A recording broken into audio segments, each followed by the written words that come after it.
Assalamualaikum warahmatullahi wabarakatuh. Bismillah, alhamdulillah, salatu wassalamu ala rasulillah wa ala alihi wa sahbihi wa mawala la khawla wa la quwata illa billah.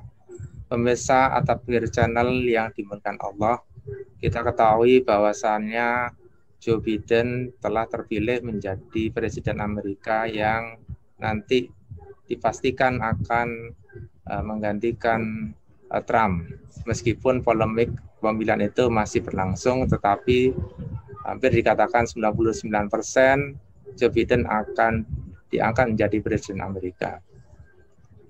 Menarik untuk kita bincangkan terkait dengan terpilihnya Joe Biden ini, karena memang Amerika selama ini kita kenal sebagai negara superpower yang tentu saja politik Amerika akan mempengaruhi di seluruh dunia termasuk di Indonesia. Oleh karena itu pada kesempatan kali ini kita bersama Ustadz Ahmadi, seorang pengamat politik, akan berbicara lebih lanjut tentang bagaimana Amerika kedepannya dengan Joe Biden sebagai presiden terpilih. Baik, kita sapa saja beliau. Assalamualaikum Ustadz Ahmadi. Waalaikumsalam warahmatullahi wabarakatuh, Ustadz Adi. Ya, bagaimana kabarnya Ustadz? Sehat selalu? Alhamdulillah. Alhamdulillah sehat. Ya. Baik Ustadz, terima kasih waktunya untuk menyempatkan hadir di program At-Tabghir Channel. Saya atau kita akan berbicara mengenai terpilihnya Joe Biden sebagai Presiden Amerika. Nah, mungkin untuk pertama kali mungkin bisa dijelaskan bagaimana sosok Joe Biden ini dibanding Trump, ya. Silakan Ustadz. Ya, terima kasih Ustadz Adi atas kesempatannya. Bismillahirrahmanirrahim. Assalamualaikum warahmatullahi wabarakatuh. Alhamdulillahirrahmanirrahim. Alhamdulillahilladzi akhrajana minadh-dhulumati ilan-nur wa min ibadatil ibad ila ibadatil ibad. Wa minad dunya ila syatad dunya wal akhirah wa min dzil adyan wa adil Islam. Asyhadu an la ilaha illallah wa asyhadu anna Muhammadan abduhu rasuluh la nabiyya wa la rasula ba'dah. Alhamdulillah, pada kesempatan kali ini kita bisa bertemu dalam keadaan yang sehat walafiat dan membicarakan tentang polemik politik yang terjadi di mancanegara, dan ini isu yang masih hangat menarik untuk kita kupas. Nah, kalau kita melihat tentang Joe Biden ini, maka termasuk presiden yang tertua, ya, karena usia beliau tidak muda lagi, sekitar 78 tahun. Kalau kemudian dilantik di bulan Januari nanti, sekitar sudah 78-79 tahun. Nah, seperti yang kita ketahui bahwasanya Joe Biden ini terpilih, dan walaupun masih polemik, tapi seperti yang disampaikan tadi, hampir 99% Presiden Amerika akan berganti kepemimpinan dari Donald Trump ke Joe Biden ini. Kita ketahui bahwasanya di Amerika itu ada dua pemilihan. Yang pertama, ada yang namanya popular vote. Yang kedua, kemudian ada yang namanya electoral college atau electoral vote. Nah, ternyata dan yang paling menentukan dalam pemilihan di Amerika itu adalah electoral college-nya atau electoral votes-nya. Dan diketahui ternyata 290 dimiliki oleh Joe Biden, kemudian 217 suaranya dimiliki oleh Donald Trump. Dan ini terpaut cukup jauh, padahal notabene Donald Trump ini adalah seorang petahana seperti itu atau presiden sebelumnya. Nah, kalau kita melihat sosok Joe Biden ini, maka kita lihat sebelumnya beliau pernah menjadi wakil dari Barack Obama seperti itu. Nah, dan memang terlihat sosoknya itu sedikit tidak seperti Donald Trump yang kita ketahui bahwasanya temperamental seperti itu, ya, kemudian ambisius dan sebagainya. Nah, ini yang membedakan sosok Donald Trump dan sosok Joe Biden. Dan Karena itulah banyak yang dengan janji-janji politiknya dan juga dengan kesetaraan ras, kemudian tidak membedakan antara kulit putih, kulit hitam. Akhirnya Joe Biden ini mengambil suara cukup banyak dari penduduk Amerika seperti itu. Inilah sosok Joe Biden yang di sana dikenal di dunia ataupun penduduk Amerika terutama adalah sosok yang lembut, kemudian sosok yang tidak temperamental sebagaimana Donald Trump seperti itu. Mungkin itu Ustaz untuk menjelaskan bagaimana sosok Joe Biden untuk awal ini. Baik, Ustadz Ahmadi, kalau nanti memang Joe Biden terpilih, kira-kira bagaimana politik Amerika yang akan dimainkan di dunia ini ketika Amerika saat ini mendapat persaingan yang sangat keras, cukup keras dengan Cina. Kira-kira bagaimana dengan sosok Joe Biden yang sudah disebutkan tadi, arahnya seperti apa sih kira-kira yang menurut Ustadz? Ya, sebagaimana kita ketahui bahwasanya siapapun kemudian presidennya seperti itu, bergantinya presiden di Amerika, maka bukan kita lihat dari sosoknya, tapi memang kita lihat bagaimana Amerika itu berjalan sebagai sistem atau sebagai negara. Nah, kita ketahui bahwasanya kalau kita lihat hitoh politik luar negerinya Amerika, maka kita lihat adalah sistem kapitalisnya. Yang kita ketahui sistem kapitalis ini merajalela di seluruh negeri seperti itu. Dan sebagaimana negara yang mempunyai ideologi yang kuat, ya maka mereka akan melihat negara-negara yang lain kemudian mencoba mengambil kekuasaan dari negara tersebut. Baik itu yang kita ketahui dengan cara imperialis gaya lama, misal dengan fisik, ataupun imperialis gaya baru seperti penguasaan-penguasaan di bidang politik, kemudian ekonomi, sosial, dan sebagainya. Nah, ini yang masih tetap akan dilakukan oleh Joe Biden, walaupun nampak soft, akan tetapi tetap Amerika ini akan menjalankan sebagaimana sistem-sistem ataupun presiden-presiden sebelumnya. Mungkin hanya stylenya saja yang berbeda. Nah, kalau kita bicara tentang Cina yang juga kita ketahui bahwasanya lawan politik dari Amerika ini, dan kalau kita lihat ada beberapa lawan politik ya seperti Eropa, diwakili oleh Jerman, kemudian Perancis seperti itu. Nah, mereka ini ingin tunjuk kekuasaan, ingin sebagaimana negara superior seperti itu. Nah, tapi memang ketika kita lihat kancah atau konstelasi politik saat ini, Cina yang benar-benar perang dingin dengan Amerika yang terlihat dari perang dagangnya, kemudian kita lihat di Laut Cina Selatan yang baru-baru ini, maka agresi militer sudah ditampakkan. Nah, ini yang menjadi poin penting bagi kita bahwasannya dengan munculnya kekuatan-kekuatan seperti itu, tidak akan diam, Amerika tidak akan diam, tetap kemudian akan menjalankan politik luar negerinya, yaitu dengan kapitalismenya, yaitu menjajah dunia-dunia atau negara-negara kecil ataupun negara berkembang, istilahnya seperti itu, yang nanti akan dicaplok dan diambil sumber dayanya dan sebagainya. Nah, ini yang harus kita ketahui dari Amerika. Sekali lagi, kita bukan melihat dari sosok Joe Biden ya, akan tapi lihatlah bagaimana Amerika itu sebagai negara adikuasa yang di sana menerapkan kapitalisme. Begitu, Ustaz. Ya, baik. Baik. Untuk Joe Biden sendiri, kira-kira pandangannya, gimana politiknya terkait dengan negara-negara Muslim, khususnya di Indonesia? Apakah ada perbedaan cara pandang yang dilakukan Trump dibanding Joe Biden?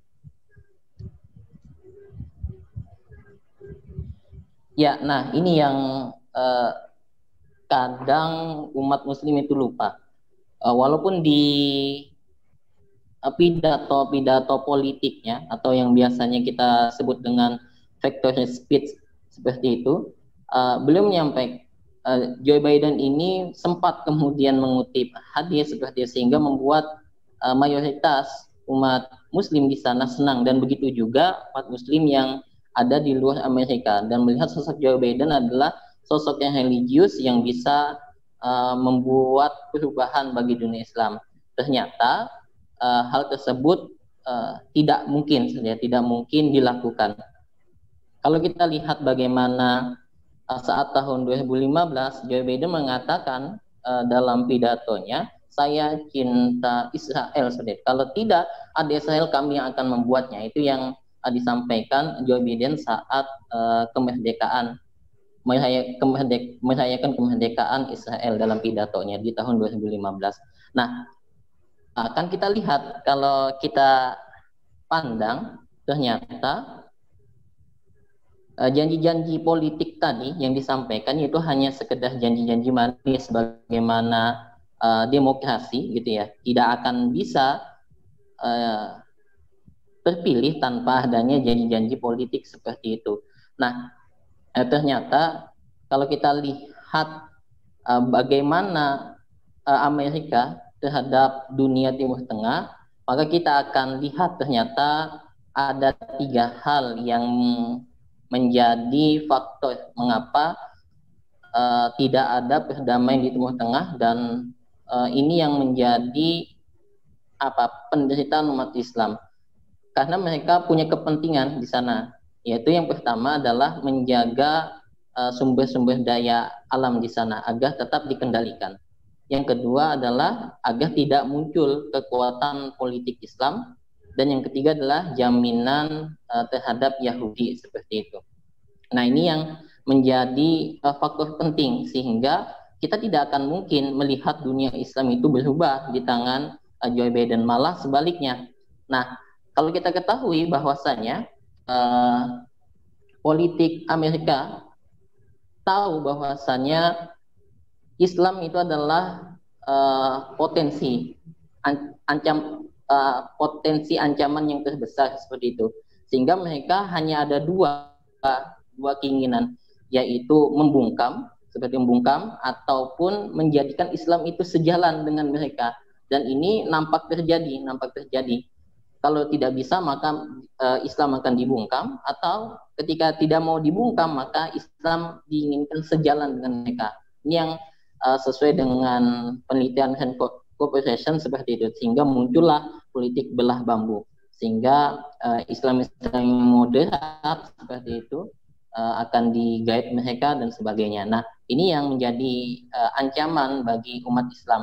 Sekali lagi, bahwasanya Amerika yang awalnya menjadikan war of terrorism, perang terhadap teroris seperti itu, saat ini sudah bergeser menjadi war of radikalisme. Bukan lagi aksinya, akan tetapi pikiran-pikiran yang menurut mereka radikal itu akan diperangi.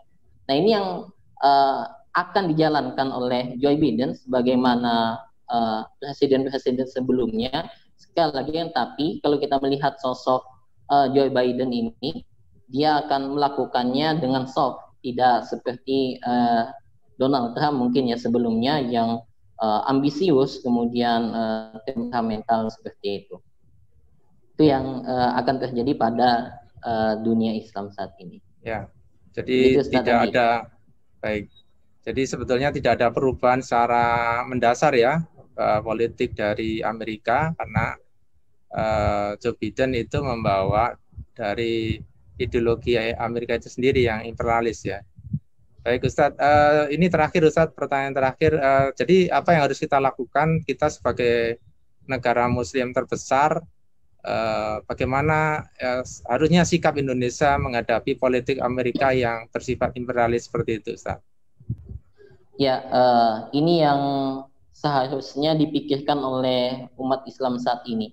Jadi tidak euforia menyambut kemenangan dari Joe Biden ini, akan tapi coba lihat berapa juta umat Muslim yang melayang nyawanya atau terbunuh akibat dari politik mereka ini, yaitu menerapkan kapitalisme sehingga imperialisme terjadi di negara-negara Muslim.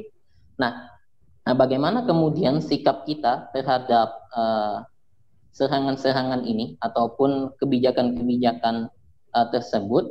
Maka kita lihat mereka tahu bahwasanya sekali lagi Islam itu adalah ancaman terbesar, potensi ancaman terbesar bagi mereka, dan ini diakui oleh mereka, baik itu oleh Amerika maupun oleh China maupun negara Eropa yang di sana adik kuasa seperti itu. Akan tapi terkadang umat Islam itu lupa, sehingga mereka memecah-mecah umat Islam,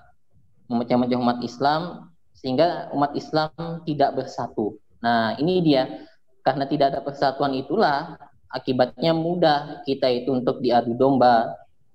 Akhirnya meredam kebangkitan Islam itu mulai terasa. Akan tapi sekali lagi tidak ada jalan lain terhadap kondisi seperti ini selain umat Islam itu harus bersatu, dan bersatunya tidak cukup hanya bersatu, akan tapi kita lihat apa yang bisa membuat mereka takut. Ternyata politik Islam atau yang kita kenal dengan khilafah inilah yang menjadi ketakutan mereka. Jadi khilafah yang dikenal mereka sejak berabad-abad silam ini mulai terasa kebangkitannya di tengah-tengah Islam. Dan sekali lagi Indonesia sebagai negara Muslim terbesar seharusnya ikut untuk ikut dalam menggerakkan ataupun dalam membangkitkan politik Islam ini, yaitu dalam sebuah konstitusi yang bernama khilafah, karena mereka tahu bahwasanya apabila politik Islam dalam institusi khilafah ini berdiri, ini menjadi ancaman bagi mereka, dan ini kekuatan yang cukup besar karena dunia Islam itu cukup besar militernya, ya. Dan akhirnya tidak ada jalan lain bagi kita untuk melawan serangan-serangan dari negara imperialisme adalah dengan cara kita berjuang untuk membangkitkan khilafah seperti itu. Dan sekali lagi memang ini tidak mudah dan butuh perjuangan yang cukup keras, karena apabila kita tidak berjuang tentu kita akan terus terjajah seperti ini, tertindas seperti ini, tidak ada kemudian jalan dalam menyelesaikan masalah kondisi umat Islam. Umat Islam akan terus dicap sebagai orang yang melakukan tindak kekerasan, kemudian radikal, terorisme dan sebagainya.